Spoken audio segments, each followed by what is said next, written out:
Denise Lacroix, bonjour. Bonjour. Merci d'avoir accepté notre invitation.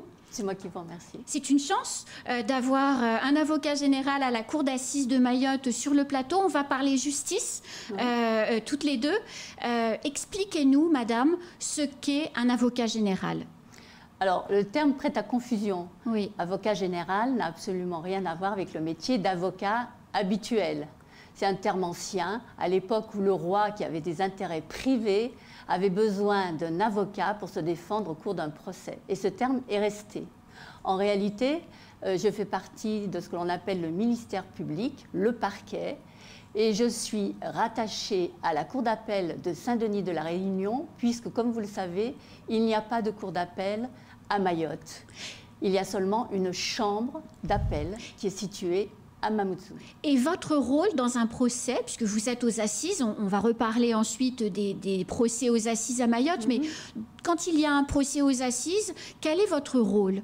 Alors, mon rôle est celui du ministère public, c'est-à-dire que je suis chargée de rapporter les preuves et les charges qui reposent contre un auteur d'infraction, auteur de crime par exemple, devant la cour d'assises. Et à ce titre, je défends les intérêts de la société. Et c'est moi qui suis chargée de requérir les peines et de demander la condamnation et la peine contre l'auteur des infractions. Alors, on le disait tout à l'heure, vous êtes avocat général aux assises à Mayotte. C'est quoi, Madame Lacroix, un procès aux assises ? Alors, la justice est très méconnue en France des citoyens. C'est pour ça que je vous pose toutes ces questions pédagogiques. Quand on a préparé l'émission, je vous ai dit, vous savez, j'apprends en vous écoutant. Et je crois qu'on est nombreux comme moi. Voilà. Donc, la cour d'assises connaît des faits délictuels, de délinquance les plus graves. Autrement dit, les crimes. Et cette cour d'assises est composée à la fois d'un magistrat professionnel qui préside et d'assesseurs des jurys. Un jury qui est constitué de jurés, ce sont des citoyens qui sont dans la société civile. Et les citoyens vont rendre un jugement accompagné par le magistrat professionnel. Voilà, alors il y a 3 magistrats professionnels à Mayotte et 3 assesseurs jurés qui vont ensemble délibérer et rendre les décisions. Comment devient-on juré dans une cour d'assises? Alors habituellement, les citoyens sont tirés au sort sur les listes électorales. D'accord. Il faut remplir des conditions, être âgé de 23 ans, avoir la nationalité française et lire et comprendre le français. À Mayotte, il y a un système dérogatoire puisque c'est une liste annuelle. Et on peut s'inscrire sur cette liste. Elle vient d'être terminée puisque c'est une liste qui est bouclée à la fin du mois de décembre. Pour l'année suivante. Pour l'année suivante. Et donc, il faut faire acte de candidature auprès du procureur de la République. Donc, Monsieur Lebris. Voilà. Bien sûr, il y a une petite recherche sur la personnalité. On ne doit pas avoir été condamné. J'imagine bien. Voilà, ça paraît logique. Oui. Il faut avoir un casier judiciaire vierge. Mais tout un chacun peut candidater et être inscrit par la suite sur cette liste annuelle. Et donc ensuite, quand les procès d'assises sont organisés, sur cette liste de jurés, on choisit comment que ce sera Monsieur Machin ou Madame Truc? C'est un tirage au sort. D'accord, donc à chaque session d'assises, on tire au sort 3 jurés sur la liste annuelle qui a été arrêtée. Exactement. Et est-ce que c'est comme en métropole, le juré qui est tiré au sort ne peut pas se défiler? Si, bien sûr, parce qu'il peut nous signaler, par exemple, qu'il connaît une des parties, soit l'auteur, soit la victime. D'accord. Il nous prévient et à ce moment-là, bien entendu, il ne va pas siéger. Ok. Combien il y a de sessions d'assises à Mayotte? Comment ça se passe, l'organisation de ces procès à Mayotte? Alors, la cour d'assises s'est adaptée à l'augmentation des affaires criminelles sur le département. Pour vous donner une idée, en 2018 et 2017, il y avait seulement 4 sessions d'assises. Par an? Par an. Ah oui, c'est pas beaucoup. C'était pas beaucoup.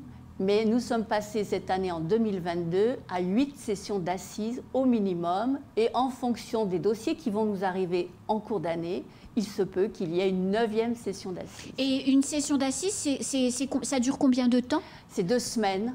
2 semaines entières. Mais c'est énorme. Donc en fait, les sessions d'assises, il y en a, si je calcule, 8 sessions par an qui durent 2 semaines. En fait, il y a quasiment des procès aux assises tout le temps. Nous sommes en train de rentrer dans cette catégorie-là, effectivement. Il y a certains départements d'outre-mer qui connaissent une situation à peu près identique, voire pire. Par exemple, en Guyane, la cour d'assises se réunit d'une manière permanente. Nous n'en sommes pas encore là. Mais peut-être qu'à l'avenir, c'est comme ça qu'il faudra fonctionner.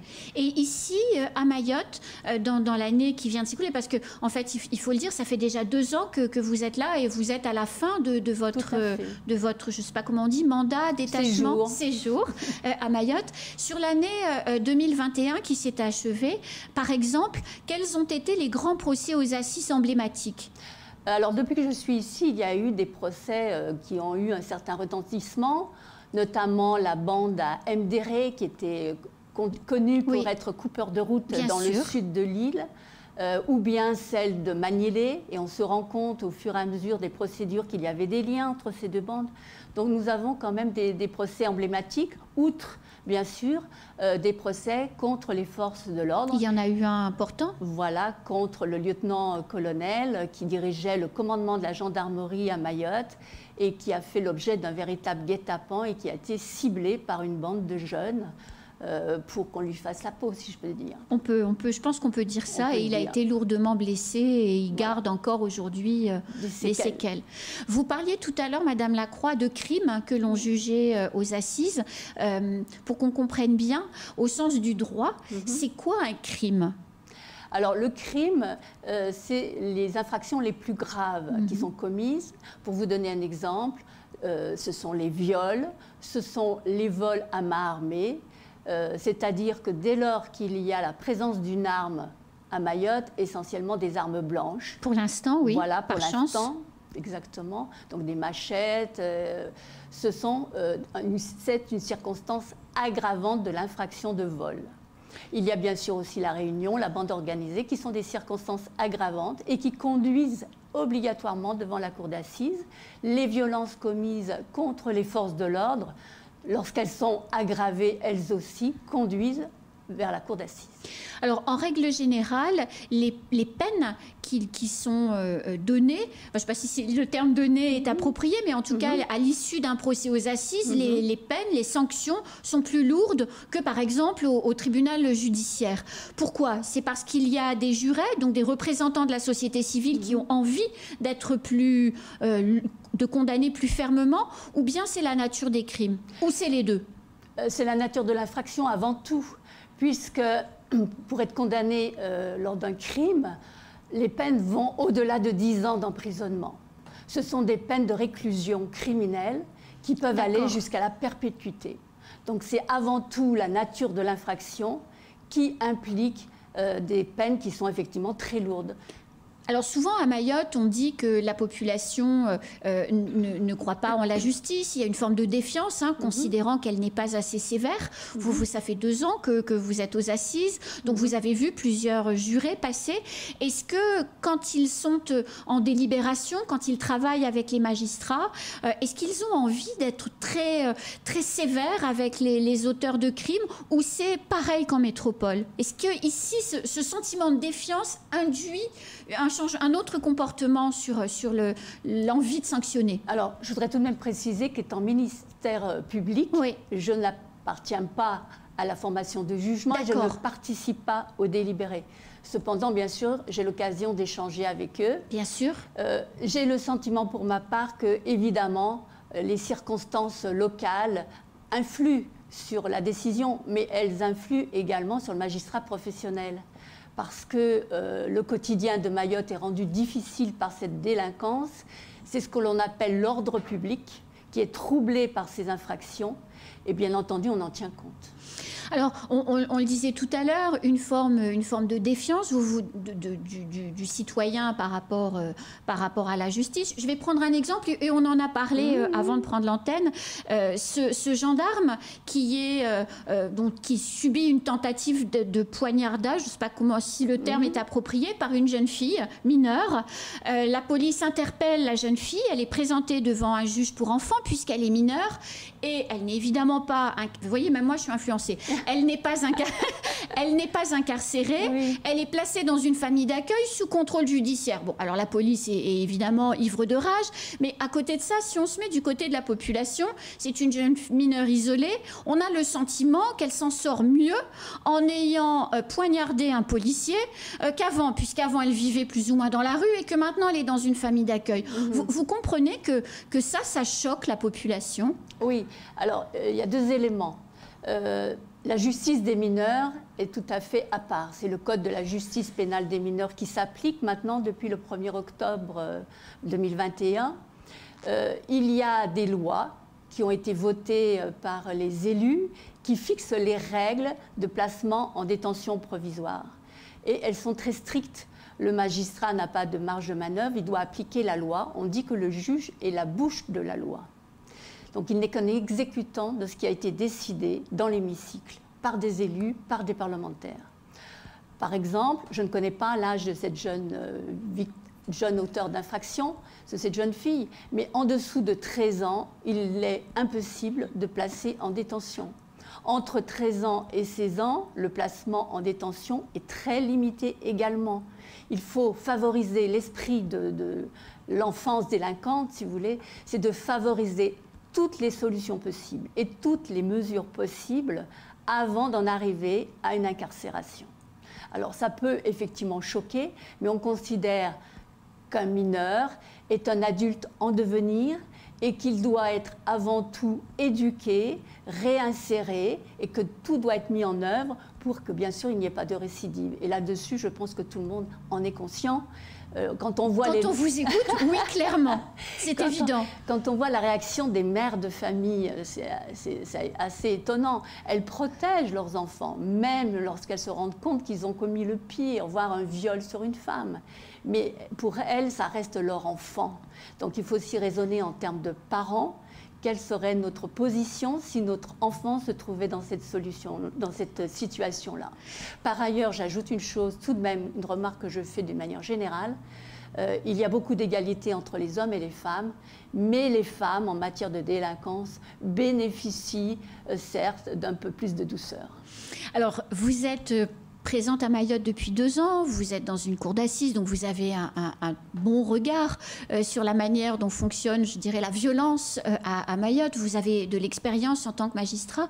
Quel regard vous portez sur la violence à Mayotte, les situations auxquelles sont confrontés les habitants? Alors, juste pour terminer, oui. Puisque tout à l'heure vous avez dit que les citoyens sont là et finalement lorsqu'ils sont présents, ils aggravent les peines, je vais vous donner un contre-exemple. Oui. Les mineurs auteurs d'infractions comparaissent devant un tribunal pour enfants.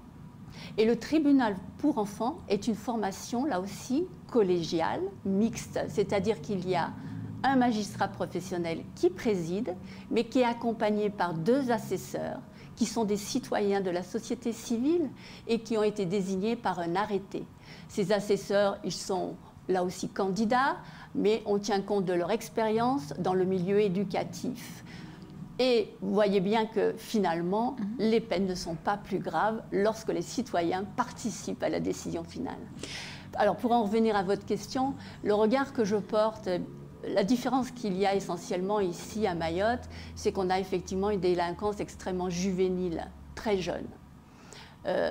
Alors, il y a à cela plusieurs causes. La justice ne peut pas être rendue responsable de l'ensemble des carences ou des échecs qui sont antérieurs à sa saisine.